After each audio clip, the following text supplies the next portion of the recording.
Sesungguhnya saya amat gembira dapat bertemu dengan semua yang berada di sini pada hari ini, iaitu warga pendidik dari pelbagai lapisan peringkat kepimpinan yang merupakan aset paling penting dalam merencana dan mencorakkan pembangunan pendidikan negara. Tanpa tuan-tuan dan puan-puan, kita sudah tentu tidak dapat kecapi apa yang kita perolehi sekarang ini. Apatah lagi untuk mencorak dan melaksanakan agenda besar pendidikan untuk masa depan anak-anak dan negara kita. Beberapa bulan yang lepas saya telah mengumumkan bahawa sistem pendidikan kebangsaan memerlukan penilaian semula dan kemungkinan rombakan besar sekiranya modal insan yang ingin dihasilkan dapat bersaing dan juga disegani bukan sahaja di peringkat tempatan, malah antarabangsa dalam semua sektor atau bidang. Proses yang mencabar ini telah pun bermula dan akan berterusan sehingga ke akhir tahun ini sebelum suatu hala tuju ataupun roadmap pendidikan dapat dihasilkan secara terperinci.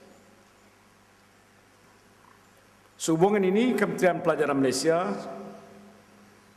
telah pun mengatur sesi maklum balas dan sumbang saran yang pertama bersama dengan saudara-saudara sekalian sepanjang pagi ini.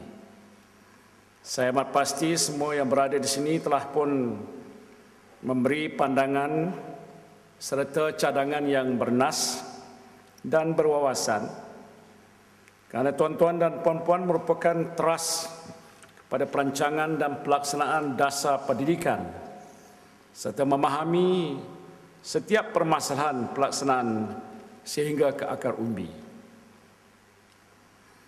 Untuk pengetahuan para hadirin, dialog ini merupakan permulaan bagi banyak lagi dialog yang akan diadakan dalam beberapa bulan yang akan datang.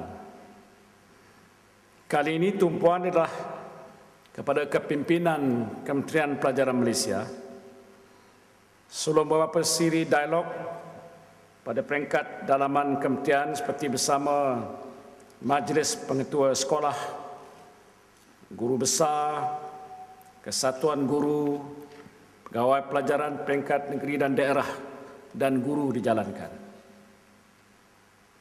Saya ingin membawa perhatian tuan-tuan dan puan-puan kepada peranan pendidikan terhadap pembangunan negara 50 tahun yang lalu ataupun sebelum negara kita mencapai kemerdekaan.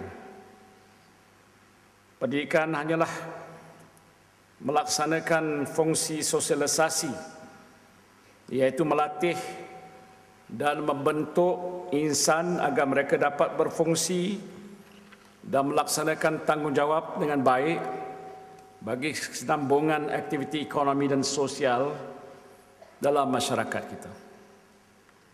Semenjak kemerdekaan negara, pendidikan telah pun memainkan peranan yang penting dalam menyatupadukan masyarakat. Beberapa syur dalam Penyata Razak pada tahun 1956 jelas menekankan kepada integrasi nasional dan pembangunan. Keutamaan untuk mengeratkan perpaduan ditegaskan lagi melalui kajian semula dasar pendidikan kebangsaan dengan terhasilnya laporan Rahman Talib pada tahun 1960 dan juga termaktub dalam Akta Pelajaran 1961. Semenjak itu beberapa lagi laporan, gubalan akta dan juga program penambahbaikan sistem pendidikan telah dilaksanakan. Dan yang terkini adalah program bidang keberhasilan utama negara NKRA pendidikan pada tahun 2010. Hasil daripada itu, kadar literasi golongan dewasa pada masa dahulu dalam lingkungan 50% telah pun dapat meningkat melebihi kepada 90% sekarang. Begitu juga halnya dengan kadar pendaftaran pelajar di sekolah rendah kini telah mencapai 95% dan pendaftaran di sekolah menengah pula pada tahap 80%. Pencapaian pelajar dalam peperiksaan kebangsaan juga menunjukkan peningkatan yang memberangsangkan pada beberapa tahun kebelakangan ini. Rakyat sedar bahawa tuan-tuan dan puan-puan sekalianlah yang telah pun memikul amanah untuk memastikan murid dididik sebaik mungkin agar tidak ketinggalan dalam dunia yang semakin kompleks dan mencabar ini. Meskipun begitu, kita tidak boleh leka dan lalai dengan kejayaan ini. Apatah lagi sekiranya kita ingin dibandingkan dengan pencapaian pelajar di negara lain melalui penanda aras antarabangsa seperti PISA dan TIMSS. Kita juga harus bertanya sama ada sudahkah sistem pendidikan sehingga kini memenuhi hasrat falsafah pendidikan kebangsaan yang telah pun direncanakan semenjak tahun 1988. Dunia telah pesat berubah, maka sistem pendidikan juga perlu turut digubal agar dapat memenuhi tuntutan semasa. Satu anjakan paradigma perlu difikirkan terhadap bentuk sistem pendidikan agar ia relevan dan dapat mencapai piawaian antarabangsa yang semakin meningkat. Maka persoalannya, adakah sistem pendidikan kita sekarang ini mampu melahirkan modal insan untuk masa depan yang memerlukan ilmu, kemahiran, sikap keterbukaan dan pemahaman konteks global yang tinggi? Adakah mereka mampu bersaing dan bertahan serta bersemangat juang yang menjadi kunci kepada pencapaian sebelum negara kita mencapai tahap negara maju? Bagaimanakah sistem pendidikan harus digubal agar dapat memenuhi aspirasi ini?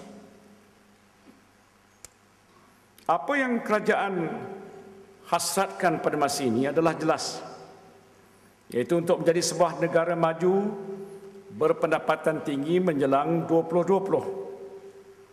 Negara memerlukan sumber tenaga dan modal insan yang berkualiti dengan masyarakat Malaysia yang mempunyai ciri-ciri kepimpinan, ilmu dan pemikiran yang tinggi, fasih bertutur dalam 2 ataupun 3 bahasa sekurang-kurangnya, beretika, mampu untuk menerapkan nilai kerohanian dan semangat identiti negara yang jitu. Dan semuanya ini boleh dicapai sekiranya kita semua mengubah cara kita berfikir dan bekerja serta menilai sesuatu dari perspektif yang berbeza. Di samping itu, Kementerian Pelajaran Malaysia sebagai sebuah organisasi haruslah meletakkan standard ataupun piawaian pencapaian yang tinggi untuk semua sekolah, memastikan sokongan yang berterusan supaya pengurusan sekolah dapat mencapai sasaran yang ditetapkan dan dapat bekerjasama dengan agensi-agensi kerajaan yang lain dan juga badan-badan bukan kerajaan dalam berkongsi kepakaran dan pengalaman masing-masing. Pembangunan ekonomi dan sosial sesebuah negara